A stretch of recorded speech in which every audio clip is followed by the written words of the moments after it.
a freshly released Tommy Jarvis with visions of Jason lingering in his head. A halfway house for troubled teens.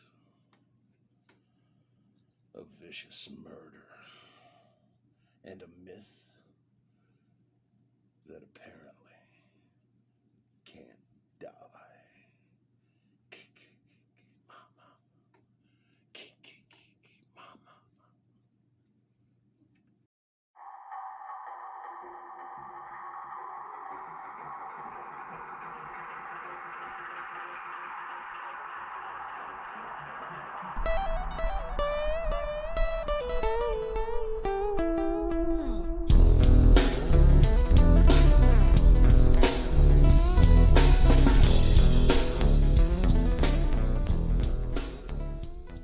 Tonight, on 31 Days of Horror, we're going to discuss Friday the 13th, Part 5,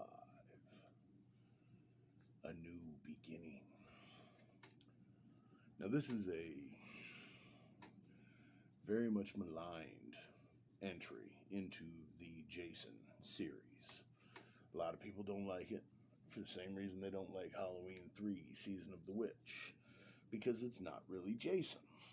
They don't like it for the same reason they don't like Jason Goes to Hell, because it's not Jason. Well,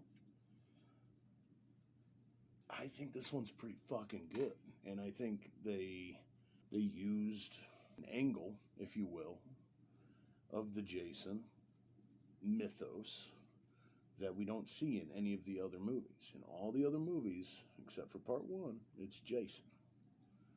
Part 5, it's Roy.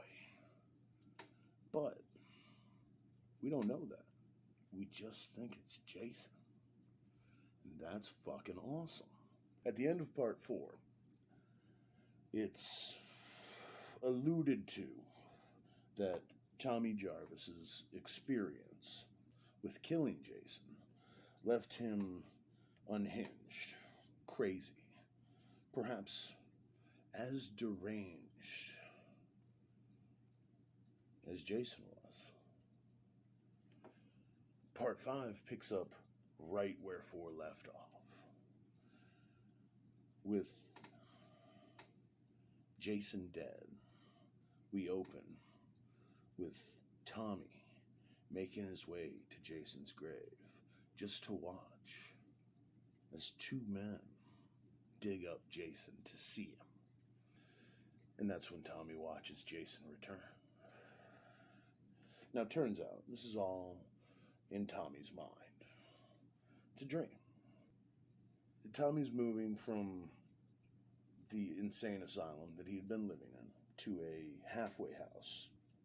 For the first time in almost a decade, Tommy has to deal with real life.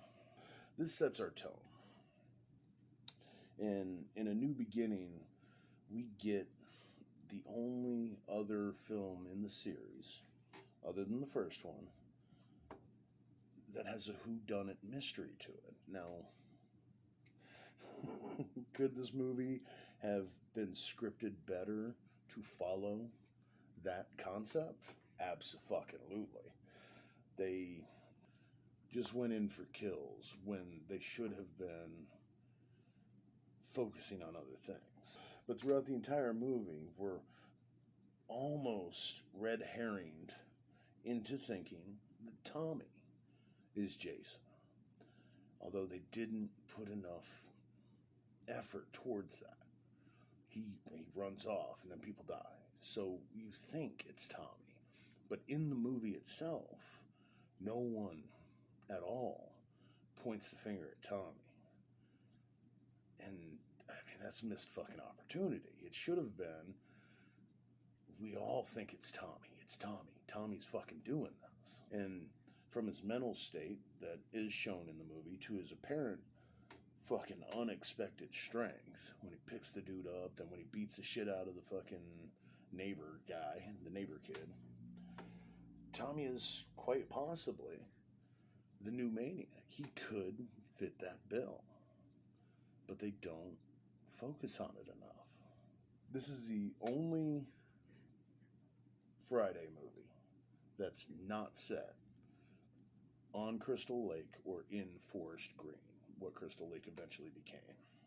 We get some very unique characters in this, from the cocaine orderly to the inbred neighbors to all the guests at the halfway house. They're all typical, but they have their uniqueness to them.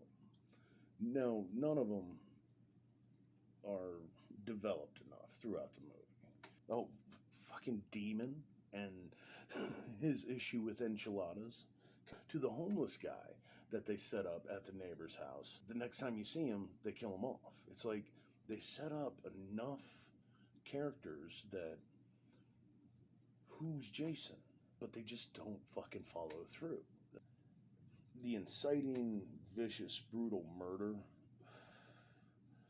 is unexpected and fucking intense, which sets the entire movie off. And then we get censored kills throughout the rest of the movie. The kill with the things through the eyes, it was decent. Dude's head getting squished, alright. But we don't see the majority of the kills in this movie, which is a constant through the Friday series. The MPAA had a thing out for the Jason series, so you got a lot of kills off screen, which sucks. More sequels should follow the premise that this one has, that someone is using the legend of Jason, or even the legend of fucking Michael Myers, which is where they went wrong with these new fucking movies, but using the legend to get back at those who they feel have slighted them. It's a great idea, because Jason is a guy in a mask, which means anybody can be behind the mask. More of these movies should have been whodunit mysteries, and this one tried to go that route. They didn't do a great job, but at least it was something slightly different from the other movies in the series. Every one of the other movies is just Jason coming back and killing motherfuckers who are having sex on Crystal Lake. Period. The movie should have focused more on suspecting Tommy, on even Tommy thinking he was the killer and didn't know he was doing it. More of the characters should have focused on it. You know, the murders didn't start until Tommy got here. Tommy's always missing when the murders are there. That should have been the focus of the movie instead of just a random killing thing. You still get that whodunit thing, because Jason's dead. He died in the last one. I mean, even the mask should have been the same. They should not have changed the mask. I get why they did. I understand that they had to differentiate, but if you want to use the idea that Jason's coming back when he's not really, you have to make it seem like Jason's coming back. So, in a series of movies about an unstoppable killer, it's nice, almost refreshing to get a different type of horror, which we almost got here. We kind of got here. Again, they didn't lean into that idea enough. The kills are all decent, the ones that you get to see. The blood and gore, of course, are censored. And the story is one of the most unique in all of the sequels, because it's not Jason, it's Roy. And that gives you a twist. That gives you a who fucking done it mystery, which is nice. It's refreshing to get something new. A new beginning. By no means am I saying this is the best Friday the 13th. It would definitely be in my top 5 out of the 12 Jason movies that we have.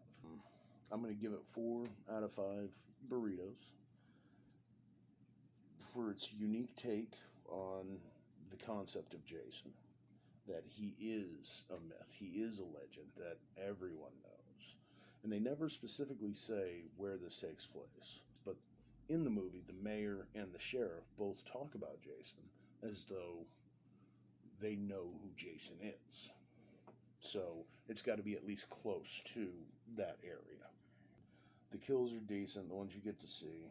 If you haven't seen it, it's definitely a worthwhile one. And it's kind of a standalone. It's part of the Jarvis trilogy, which is 4, 5, and 6. But you can watch 5 all by itself, and you get everything you need. You don't have to see part 4 to watch 5. Oh, and you should definitely check out, but whether you watch it or not, again, you should definitely check out Wolfie's Just Fine, A New Beginning. The singer fell in love with one of the people in this movie and then watched her get murdered. And it was his first time seeing nudity and seeing murder, and it happens in 5 fucking minutes. And the song is just fucking great. The video is phenomenal. So Wolfie's Just Fine, A New Beginning. It looks like this. Definitely worth watching that video. But I would suggest watching the movie again as well. If you haven't seen it in a while, if it's not one that you normally watch when Friday the 13th rolls around, it's got decent kills, tons of suspense, not enough in the is Tommy the killer, who's the killer. They should have focused more on that, but they do it slightly, you know. I'd like to see a re-edit of this movie, or just fuck it, make another Friday the 13th and make it as a whodunit where Jason's dead. We know he's dead. Somebody else is using the thing, which I think is what they're doing with Scream 5. So that'll be interesting. Thank you for watching night 25 of 31 Days of Horror.